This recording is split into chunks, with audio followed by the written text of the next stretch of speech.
If you buy a house, say, in the next 5 years, your real estate agent probably won't be the person with the best local connections. Right. It's actually going to be the person who best understands the YouTube search algorithm, which is honestly kind of wild to think about. Oh, it completely changes the game. Because when you picture a real estate agent, I mean, you probably still imagine that classic smiling face on a neighborhood park bench, right? Yeah, or like a giant billboard on the side of the highway. Exactly. Or one of those glossy flyers that magically appears in your mailbox every single spring.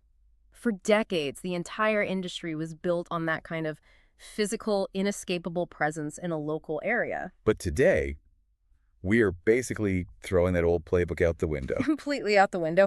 And that's our mission in today's deep dive. We are unpacking a document we recently got our hands on. It's called The Real Estate Agent's Social Media Positioning Playbook. And specifically, we're looking at its module on positioning strategy. Right. And the playbook opens with this claim that totally redefines the industry.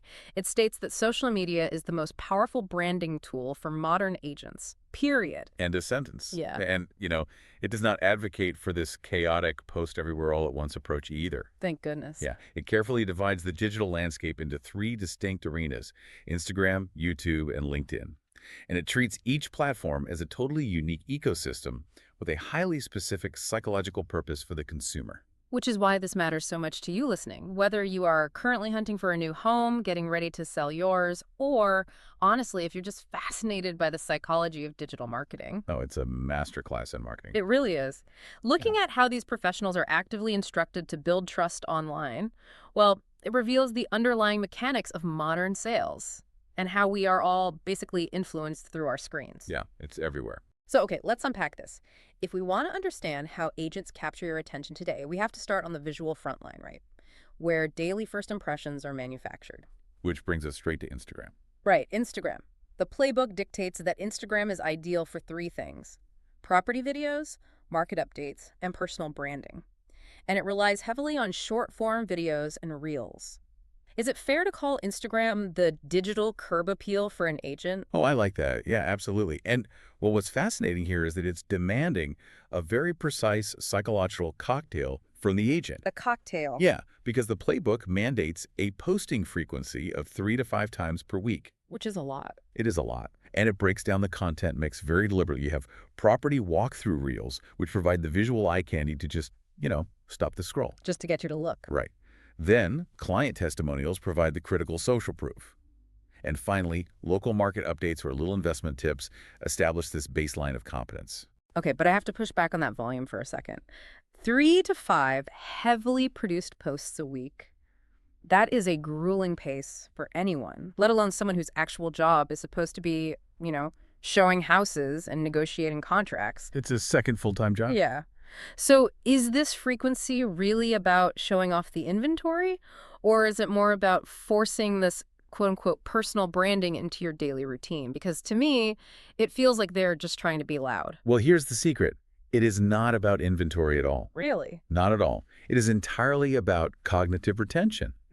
By showing up in your feed that often, the agent is attempting to fundamentally transition their identity in your mind. They are actively trying to cultivate a parasocial relationship. Okay, let's break that term down for a second because it gets thrown around a lot on the internet. A parasocial relationship is essentially a one-sided psychological bond, right? Exactly. It's a completely asymmetric relationship. Yeah. I mean, think about it.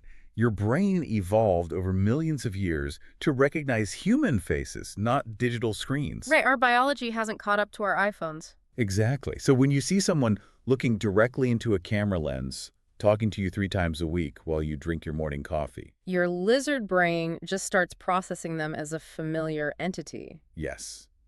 Even though they have absolutely no idea who you are, you feel like you know them. So they are basically renting space in your subconscious using short-form video. It's the digital equivalent of driving past that same smiling face on the park bench every day on your way to work. But way more intimate. Right, because they are inside your living room on your phone. And the playbook understands this mechanism perfectly. The goal of those 3 to 5 posts isn't to sell you a house today. Because most people aren't buying a house today. Right. The goal is that when the time finally comes, maybe 2 years from now, that you actually do need an agent, you aren't calling a stranger. You're calling that person whose voice you've been hearing on Tuesdays and Thursdays for the last 24 months. That is wild. Yeah, the property walkthroughs offer the dopamine hit of looking inside a beautiful home, which trains the algorithm to keep putting their face in your feed. And then the testimonials signal to your brain that this person is safe and trusted by the tribe. Okay, so Instagram builds the parasocial friendship, Mm. but familiarity isn't enough when someone is about to make literally the biggest financial transaction of their entire life. No, definitely not. Because you don't hand over your life savings just because someone makes aesthetically pleasing videos with, like, trending audio. Good point. If Instagram is just the digital handshake, right, the quick visual snack, how does an agent prove they actually know what they're doing? Oh, they have to leave the feed entirely. Oh, interesting. Yeah, to convert that attention into actual confidence, the playbook forces a transition from short-form visual snacks to long-form education. It directs agents to move directly to YouTube. To build what the playbook calls deep trust and authority. Exactly. Deep trust. But here's where it gets really interesting, I think. The content shift between these platforms is drastic, like night and day. Oh, completely. We go from an Instagram walkthrough reel, which is, fast and punchy, to a YouTube property tour. We go from quick little tips to full-blown market analysis, investment guides, and area reviews. It's a total gear shift. It is. But I was looking at the specific example video topic the playbook provides for YouTube, and honestly, it stopped me in my tracks. Ah, you mean the Noida extension example? Yes. The playbook suggests an agent make a video titled, and I quote, "Is Noida expansion good for investment in 2026? It's very specific. So specific. And as someone who appreciates a good hook, I am just baffled by this. Noida extension in 2026. I would never click that. Most people wouldn't. Right. If an agent is spending 10 hours filming, editing, and uploading a video that maybe 50 people will watch, aren't they just setting their marketing budget on fire? I mean, doesn't a title that hyper-specific alienate 99% of a general audience? Well, yeah, but if we connect this to the bigger picture, you wouldn't click it because you aren't holding liquid capital looking for a specific emerging market in that region. Okay, fair enough. We have to recognize YouTube's true function here. YouTube is not fundamentally a social media platform in the way Instagram is. It's a search engine. Exactly. It is the world's second largest search engine, and it's owned by the world's largest search engine, Google. So the hyper-specificity of a title like, "Is Noida extension good for investment in 2026?" is the entire point. Oh, so they aren't trying to go viral at all. Not even a little bit. They're just trying to be the answer to a very, very specific question. Right, because a viral real estate video is largely useless if 1 million casual viewers live nowhere near the property and have absolutely zero intent to buy. That makes total sense. Getting 1 million views from teenagers in another country doesn't sell a house in Noida. Exactly. The playbook teaches agents to target high-intent searchers. Think about the psychology of the person actively typing Noida Extension Investment 2026 into a search bar. Right, they aren't scrolling for entertainment. No, they're looking for financial security, they have capital ready to deploy, and they have a very specific problem they need solved right now. Wow, that makes so much sense. On Instagram, the agent is pushing their content to you while you are just trying to look at pictures of your friends' vacations. You are a completely passive consumer. They're just along for the ride. But on YouTube, you are seeking them out. You have a problem, you type it in, and boom, there they are with a 15-minute masterclass on the exact neighborhood you are stressed about. And because of that, the trust is almost pre-built. They answered your specific cry for help. Right. By providing these localized investment guides and area reviews, the agent transforms their positioning. They cease to be a tour guide who just opens doors for you. They become a localized economic advisor. Precisely. Answering a forward-looking question about a neighborhood's viability in 2026 proves a level of analytical rigor that a 15-second dancing reel simply cannot convey. It's the difference between someone saying, "I sell houses," and someone saying, "I understand the macroeconomic future of your specific zip code." Yeah, that's exactly it. And I imagine the watch time is a massive factor here too, isn't it? If I'm spending 15 or 20 minutes listening to someone unpack complex market analysis, their authority really solidifies in my mind. Because you're investing your time. Right. I am literally spending more time with them in one single YouTube video than I might across 6 months of quick Instagram reels. And that sustained attention is how the playbook defines building deep trust.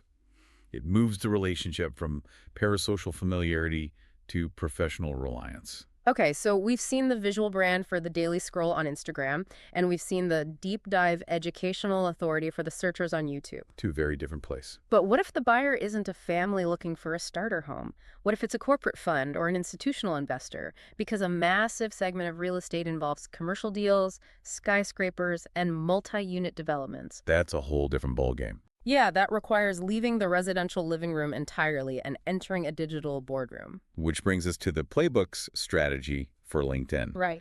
It designates this platform strictly for professional branding, noting it works best for a specific trifecta: commercial real estate, corporate clients, and investor networking. So, I mean, what does this all mean practically?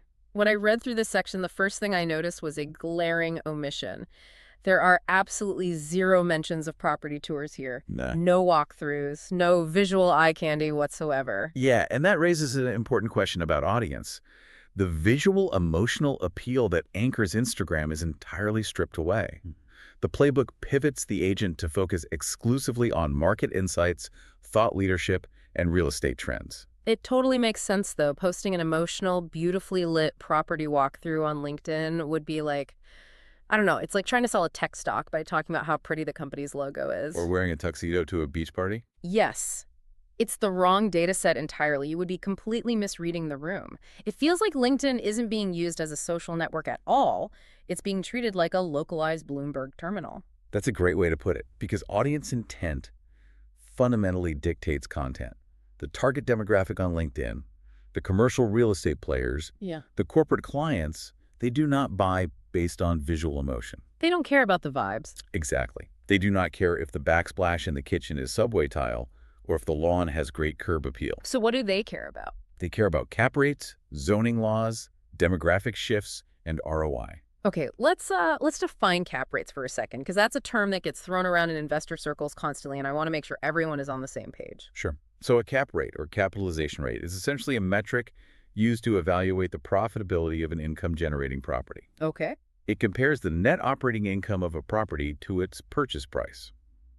So simply put, it tells an investor how fast an investment will pay for itself. It is pure math. Got it. So while the Instagram buyer is thinking, can I see my kids playing in this backyard? The LinkedIn buyer is thinking, what is the yield on this asset over a 10-year hold? The psychology is completely different. A corporate client or an institutional investor is often making a decision with someone else's money. Oh, that's a huge distinction. Right. So their primary psychological driver is risk mitigation. We often call it the CYA psychology, cover your assets. Cover your assets. I love that. Yeah, because if a commercial deal goes bad, the person who signed off on it needs to be able to point to hard data and expert analysis to justify why they made the decision, protecting their own job in the process. That is fascinating. So the agent's job on LinkedIn isn't to show a pretty building, it's to de-risk the decision for the corporate buyer. Exactly. True professional branding in this arena is about speaking the distinct language of the capital allocators. You are writing articles on macroeconomic trends. You are sharing data points on commercial leasing rates. Showing you understand the math. Right. You are demonstrating that you understand the mechanics of the market from a 30,000-foot view. So you are basically positioning yourself as a peer to the CEOs rather than just a service provider. That's the goal. You are signaling to corporate clients that you are a safe pair of hands for a multi-million-dollar decision. Your authority on LinkedIn isn't derived from how well you showcase a property. It's derived from how well you comprehend the market forces that give that property its value in the first place. And honestly, the playbook illustrates a profound fracturing of identity. To survive and thrive, the modern real estate agent isn't just one single persona anymore. It is exhausting just thinking about it. I mean, to truly capture the market today, an agent has to play 3 completely different psychological roles depending entirely on which URL you are typing into your browser. It's a lot to juggle. They have to be a highly engaging visual storyteller 3 to 5 times a week on Instagram just to trigger that dopamine and stay relevant in your daily feed. Right. Then they have to put on their professor hat and become a deeply trusted search engine educator on YouTube, taking the time to answer hyper-specific, forward-looking questions for those high-intent buyers. The Noida 2026 crowd. Exactly. And finally, they have to put on a tailored suit and become a data-driven thought leader, completely fluent in cap rates and risk mitigation for the corporate clients on LinkedIn. But successful online positioning in any field, whether you're selling software, consulting services, or even just your own freelance skills, is never about blasting the exact same message everywhere. Which rarely works. No, it is about fundamentally adapting your content, your tone, and your entire professional persona to the underlying psychology of the specific platform you are using. You have to know the emotional state of the room you are walking into before you start speaking. It really makes you look at your own feeds completely differently. You start to see the invisible scaffolding behind every post, reel, and article. You can't unsee it. It is a brilliant, if slightly dystopian, funnel. But before we wrap up this deep dive, there is one final thing I want to leave you with. A little something to ponder as you go about your day. Oh, I'm curious. Well, if this playbook is right, and the sheer volume of capital flowing through these platforms suggests it definitely is, if social media is now the absolute most powerful branding tool for agents, what does this mean for the future of the physical neighborhood expert? Oh, wow. Yeah, the concept of local authority is being completely decoupled from physical geography. Right. If an agent's entire authority is no longer built on shaking hands at the local diner, or sponsoring the Little League team, or having their face on that park bench, if it is instead built entirely on digital market analysis and algorithm-driven reels, how secure is that authority? It's surprisingly fragile. Think about the fragility of that power. If a sudden change in Instagram's algorithm decides to deprioritize property walkthroughs, or a shift in YouTube's search rules hides their macroeconomic videos overnight, does that instantly redefine who holds the power to sell the houses in your own neighborhood? It absolutely could. Who really owns the modern digital curb appeal? The agent who spent years studying the local market, or the algorithm sitting in a server farm thousands of miles away? That is a very unsettling thought. Just something to chew on next time you see a "just sold" sign in your neighbor's yard. Thanks for joining us for this deep dive. We'll catch you on the next one.